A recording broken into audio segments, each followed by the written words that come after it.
For our next look at things, I thought I would use a deck piloted by a guy named Jon Finkel, you might have heard of him, who top-aided the Pro Tour as well. And his deck is a Seasons Past control deck. If you guys don't know what Season Past is, it's a sweet new card to come out of Shadows of Innistrad. 2 green, 4 colors, sorcery. Return any number of cards with different converted mana costs from your graveyard to your hand, and then you put Seasons Past on the bottom of your library. So, if we take a look at the deck here, it has roughly 1 million removal spells, a nice little discard package, as well as a few win conditions. We have 3 Ruinous Path, which you can awaken to make a land a 4/4, 2 Kalitas, Trader of Get, and beyond that, maybe a Nissa, where you can put a legendary 4/4 green elemental creature token on the battlefield. Besides that, it's very sweet, it looks fun, I'm excited to try it out, so let's jump right to the match. Okay, here we are for our gauntlet match with Jon Finkel's green-black list that he top-aided at Pro Tour Shadows over Innistrad. I'm going to go ahead and play first, not play worst, hopefully not play worst. This looks like a suitable hand. I think I probably lead with Swamp into Duress, although maybe I can wait a turn. Maybe I'll just leave with Evolving Wilds for Swamp here. Lots of removal. Again, as the deck tech showed, this deck has very, very few win cons. Oh, this could actually be a mirror match of sorts. The opponent's leading with a Hissing Quagmire. Alright, well, let's see what they're working with. Ooh! So the opponent's playing the Jund list. Double Gitrog monster. Let's see, Painful Truths, Ruinous Path. We're going to go ahead and take their Painful Truths here. And recall what they have in hand. Open up chat here. Alright, so they have Advocate, Gitrog, Ruinous Path, Tireless Tracker. Luckily, our deck is almost mono removal. I'm just going to go ahead and pass. Let the opponent hit me for 2 here, and if they want to follow up with a Tireless Tracker, I will happily Languish next turn. If not, I guess I will just do it end of turn. Again, the opponent's missing land drops, so I'm in no rush. I want to get a second instant or sorcery in the graveyard for Dark Petition purposes, but if the opponent's just not going to be playing land, then we're in great shape. Seasons Past, definitely not a bad draw. What do we want to get here? That is the question. We know the opponent has Ruinous Path, so getting Kalitas might not be the best option. But then again, I guess Nissa doesn't do anything either in that regard. Hissing Quagmire might actually be the correct pick, as awkward as that seems. Or Read the Bones. I think getting the Read the Bones here is probably good, because then we can get to cast it immediately.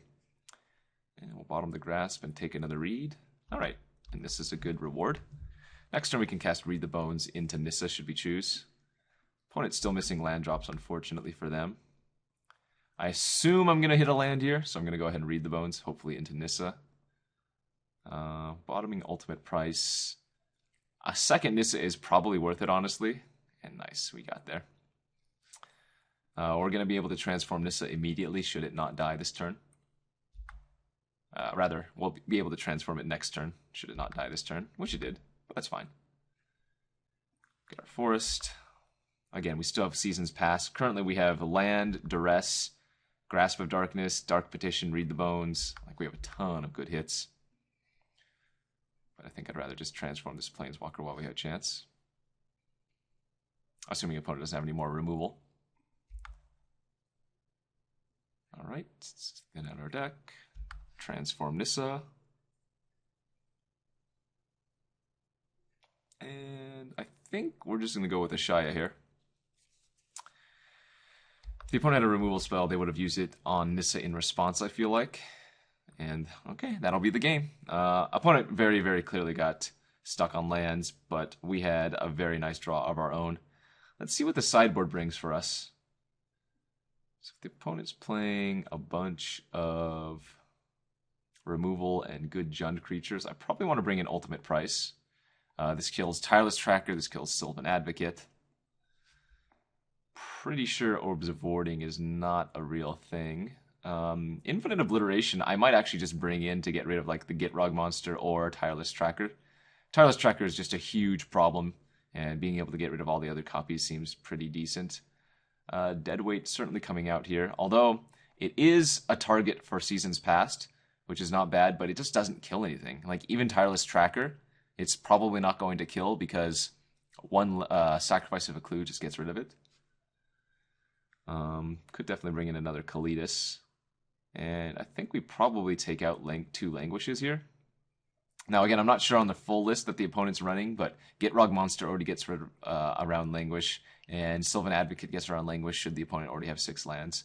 So I think we might try this, see how this works, and submit the deck. Alright, here we are for game 2 of our match with the green-black Seasons Past deck. We're on the draw, we're going to keep this hand. Opponent's on a mulligan to 6 currently. We can already cast Transgress the Mind, and any land is going to let us cast Read the Bones or Infinite Obliteration, so seems fine here to me. Alright, Evolving Wild's not a bad draw. We're going to go ahead and use that end of turn, get a Swamp. Okay, looks like opponent's on a pretty slow plan as well. I do not mind that.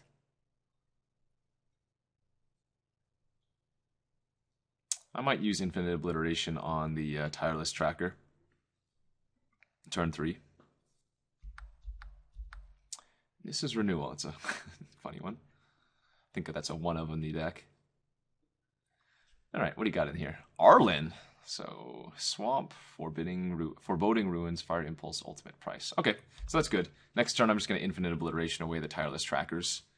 And we should be in pretty decent shape. Hopefully the opponent doesn't draw something relevant to cast this turn. Uh-oh. No place. Okay, sweet. So let's Infinite Obliterate away the Tireless Trackers. We also get to look at the opponent's hand while we're doing this. See if they drew anything else relevant. We know the Ultimate Price in their hand. Tireless Tracker. Okay. Alright, so Fire Impulse, Smoldering Marsh, Swamp, Ultimate Price. We can take a look at their opponent's deck too. 2 Gitrogs, 4 Advocates, 3 Radiant Flames, 2 Kalitas, an Ob Nixilis, 3 more Arlens, a Chandra. Alright, so we only get 3 Tireless Trackers here. But we do get to look at the opponent's deck and see what other cards are relevant. So Planeswalkers, Kalitas, Gitrog, Sylvan Advocate. And they have a Fiery Impulse and an Ultimate Price in their hand. Okay, so our Kalitas are not going to be surviving very long, but that's okay. Well, one of them won't anyways. Ultimate Price will take care of the first one, but hopefully we can resolve and keep the second one. I'm going to go ahead and just run that out. The opponent will obviously kill this one, but then we get to follow up with another one. And that's a good target for Seasons Past, should we draw it. The worst thing here would be Ob Nixilis, but just an Evolving Wild is not bad. I'm not going to bother leading with Duress here. We know the opponent has a Fiery Impulse and 1 more land in their hand. So hopefully they don't have a removal spell for Kalitas this turn. And that does not seem to be the case, fortunately for us. Ah, the Kalitas battle. Okay. So let's read the bones here into Duress or Nissa. I'm obviously looking for a removal spell. Because if I draw an Ultimate Price of my own, we're in great shape. Grasp. Grasp will work. And in fact, I'm going to... Ooh. No, I think I'm going to bottom the force. Because if we hit a swamp, then we can Grasp plus Duress, which is just insane. Oh, looks like another forest. Alright, let's Grasp. Let's get our token value. He's attacking for 3 lifelink. And again, we are just in excellent shape right now. We can start attacking in with Hissing Quagmire as well, should that be necessary. Obviously, I'd like to Duress first to play around the Fiery Impulse that we know is in the opponent's hand. Well, we drew one of our leftover Languishes, which sucks. So let's go with Duress. I can't actually attack with Kalitas since the opponent has Hissing Quagmire unless I want to trade away, which I don't think I want to do. Alright. Fiery Impulse the zombie in response. Now, I could have sacked the zombie to Kalitas, but I don't think that's what we want to do. Because I didn't play Nissa beforehand. Excuse me. Also, that would mean our Nissa, or our opponent would have Fiery Impulse the Nissa first as well. So let's get a 4/4 and pass the turn. Again, I don't want to trade Kalidas away for the Hissing Quagmire of the opponents. And now we'll just out-advantage the opponent as the game continues. Plussing Nissa. Reading some bones. Bottoming 2 lands.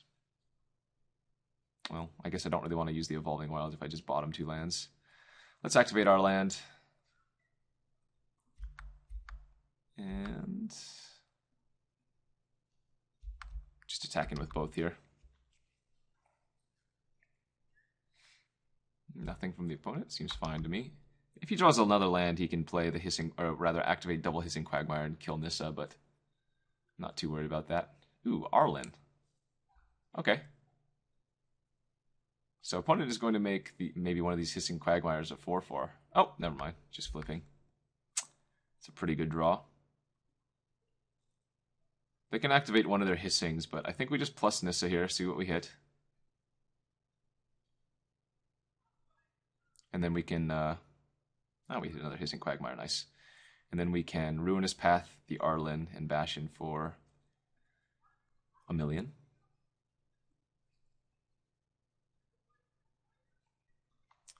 And remember, they can activate their Hissing Quagmire, so I don't want to attack it with Kalidas this turn. Alright, opponent's at 3. Seems to be going well enough.